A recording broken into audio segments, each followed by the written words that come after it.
தந்தை, மகன், தூய ஆவியாரின் பெயராலே ஆமென். டிசம்பர் 3, 2024 செவ்வாய். புனித பிரான்சிஸ் சவேரியார், மறைப்பணியாளர், இந்தியாவின் பாதுகாவலர். இந்தியாவில் பெருவிழா. மறைப்பணியாளர், பொது மறைபரப்பு பணியாளர். முதல் வாசகம். ஆண்டவர் எனக்கு அருள்பொழிவு செய்துள்ளார், ஒடுக்கப்பட்டோருக்கு நற்செய்தியை அறிவிக்க என்னை அனுப்பியுள்ளார். முதல் வாசகம். ஆண்டவர் எனக்கு அருள்பொழிவு செய்துள்ளார், ஒடுக்கப்பட்டோருக்கு நற்செய்தியை அறிவிக்க என்னை அனுப்பியுள்ளார். இறைவாக்கினர் எசாயா நூலிலிருந்து வாசகம். அதிகாரம் 61. இறை வார்த்தை 1 முதல் 3 முடிய. ஆண்டவராகிய என் தலைவரின் ஆவி என்மேல் உள்ளது, ஏனெனில் அவர் எனக்கு அருள்பொழிவு செய்துள்ளார், ஒடுக்கப்பட்டோருக்கு நற்செய்தியை அறிவிக்கவும், உள்ளம் உடைந்தோரை குணப்படுத்தவும், சிறைப்பட்டோருக்கு விடுதலையை பறைசாற்றவும், கட்டுண்டோருக்கு விடிவை தெரிவிக்கவும் என்னை அனுப்பியுள்ளார். ஆண்டவர் அருள் தரும் ஆண்டினை முழங்கவும், நம் கடவுள் அநீதிக்கு பழிவாங்கும் நாளை அறிவிக்கவும், துயருற்று அழுவோர்க்கு ஆறுதல் அளிக்கவும், சியோனில் அழுவோர்க்கு ஆவன செய்யவும், சாம்பலுக்கு பதிலாக அழகுமாலை அணிவிக்கவும், புலம்பலுக்கு பதிலாக மகிழ்ச்சி தைலத்தை வழங்கவும், நலிவுற்ற நெஞ்சத்திற்கு பதிலாக புகழ் என்னும் ஆடையை கொடுக்கவும் என்னை அனுப்பியுள்ளார். நேர்மையின் தேவதாருகள் என்றும் தாம் மாட்சியுறுமாறு ஆண்டவர் நட்டவை என்றும் அவர்கள் பெயர் பெறுவர். இது ஆண்டவரின் அருள்வாக்கு. பதிலுரை பாடல். பல்லவி. உலகெங்கும் சென்று படைப்பிற்கெல்லாம் நற்செய்தியை பறைசாற்றுங்கள். பிற இனத்தாரே, நீங்கள் அனைவரும் ஆண்டவரை போற்றுங்கள். மக்களினத்தாரே, நீங்கள் அனைவரும் அவரை புகழுங்கள். பல்லவி. உலகெங்கும் சென்று படைப்பிற்கெல்லாம் நற்செய்தியை பறைசாற்றுங்கள். ஏனெனில் ஆண்டவர் நமக்கு காட்டும் மாறாத அன்பு மிக பெரியது, அவரது உண்மை என்றென்றும் நிலைத்துள்ளது. பல்லவி. உலகெங்கும் சென்று படைப்பிற்கெல்லாம் நற்செய்தியை பறைசாற்றுங்கள்.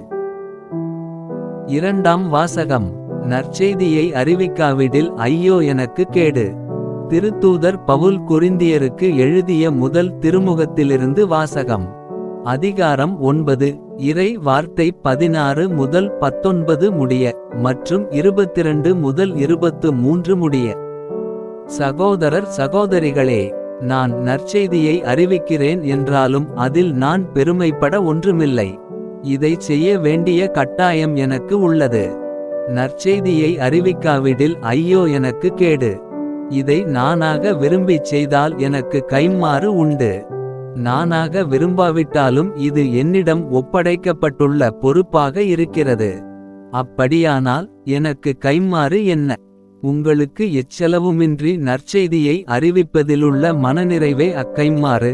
நான் நற்செய்தி அறிவிப்போருக்குரிய உரிமையை கொஞ்சம் கூட பயன்படுத்திக் கொள்ளவில்லை. நான் யாருக்கும் அடிமையாய் இல்லாதிருந்தும் பலரை கிறிஸ்துவிடம் கொண்டுவர என்னை எல்லாருக்கும் அடிமையாக்கிக் கொண்டேன். வலுவற்றவர்களை கிறிஸ்துவிடம் கொண்டுவர வலுவற்றவர்களுக்கு வலுவற்றவனானேன். எப்படியாவது ஒரு சிலரையேனும் மீட்கும்படி நான் எல்லாருக்கும் எல்லாமானேன். நற்செய்தியால் வரும் ஆசியில் பங்கு பெறவேண்டி நற்செய்திக்காக எல்லாவற்றையும் செய்கிறேன். இது ஆண்டவரின் அருள்வாக்கு. நற்செய்திக்கு முன் வாழ்த்தொலி. அல்லேலூயா அல்லேலூயா. நீங்கள் போய் எல்லா மக்களினத்தாரையும் சீடராக்குங்கள்.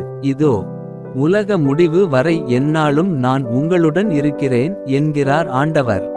அல்லேலூயா. நற்செய்தி வாசகம். படைப்பிற்கெல்லாம் நற்செய்தியை பறைசாற்றுங்கள். மார்க்கு எழுதிய தூய நற்செய்தியிலிருந்து வாசகம். அதிகாரம் 16. இறை வார்த்தை 15 முதல் 20 முடிய. அக்காலத்தில் இயேசு 11 தோன்றி, உலகெங்கும் சென்று படைப்பிற்கெல்லாம் நற்செய்தியை பறைசாற்றுங்கள். நம்பிக்கை கொண்டு திருமுழுக்கு பெறுவோர் மீட்பு பெறுவர், நம்பிக்கையற்றவரோ தண்டனை தீர்ப்பு பெறுவர். நம்பிக்கை கொண்டோர் பின்வரும் அரும் அடையாளங்களைச் செய்வர். அவர்கள் என் பெயரால் பேய்களை ஓட்டுவர், புதிய மொழிகளை பேசுவர், பாம்புகளை தம் கையால் பிடிப்பர். கொல்லும் நஞ்சை குடித்தாலும் அது அவர்களுக்கு தீங்கு இழைக்காது. அவர்கள் உடல் நலமற்றோர் மீது கைகளை வைக்க அவர்கள் குணமடைவர் என்று கூறினார். இவ்வாறு அவர்களோடு பேசிய பின்பு ஆண்டவர் இயேசு விண்ணேற்றமடைந்து கடவுளின் வலப்புறம் அமர்ந்தார். அவர்கள் புறப்பட்டுச் சென்று எங்கும் நற்செய்தியை பறைசாற்றினர்.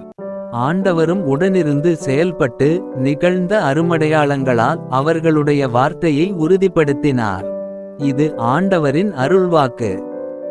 உங்களுடைய பிரார்த்தனைகளையும் வேண்டுதல்களையும் நாளைய திருப்பலியில் ஒப்பு கொடுக்க விரும்புவோர் கீழ்காணும் மெயில் ஐடிக்கு உங்கள் வேண்டுதல்களை அனுப்பவும் அல்லது வீடியோவின் கீழ் கமெண்ட் செய்யவும். பிதா சுதன் பரிசுத்த ஆவியின் பெயராலே ஆமென். தின பிரார்த்தனைகளுக்காக லைக், சப்ஸ்கிரைப் மற்றும் பெல் ஐகானை கிளிக் செய்யவும்.